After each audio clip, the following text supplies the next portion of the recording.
রাজনৈতিক দল হিসেবে জামাত ইসলামী এবং ছাত্র শিবির নিষিদ্ধ করে স্বরাষ্ট্র মন্ত্রণালয়ের জারি করা প্রজ্ঞাপন প্রত্যাহার করা হয়েছে। এতে অনুমোদন দিয়েছেন স্বরাষ্ট্র উপদেষ্টা। আজই জারি করা হবে নিষেধাজ্ঞা বাতিলের প্রজ্ঞাপন। ছাত্র জনতার আন্দোলনের সময় গত 1 আগস্ট জামাত শিবিরের রাজনীতি নিষিদ্ধ করে প্রজ্ঞাপন জারি করে আওয়ামী লীগ সরকার। নিষেধাজ্ঞা থাকলেও গত 5 আগস্ট শেখ হাসিনা সরকারের পতনের পরই প্রকাশ্যে রাজনীতিতে আসে জামাত শিবির। প্রজ্ঞাপন প্রত্যাহারের বিষয়ে দলটির আইনজীবী অ্যাডভোকেট মোহাম্মদ শিশির মনির বলেন, স্বরাষ্ট্র মন্ত্রণালয় থেকে নিষেধাজ্ঞার প্রজ্ঞাপন বাতিল করে আজই গেজেট প্রকাশ করা হবে। তিনি জানান, এখন দলের নিবন্ধন ফিরে পেতে আইনি লড়াই শুরু করবেন তারা।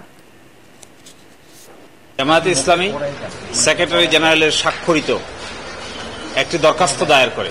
এই দরখাস্তের প্রেক্ষিতে ডিজিএফআই, এনএসআই এবং এসবির রিপোর্ট তলব করা হয়।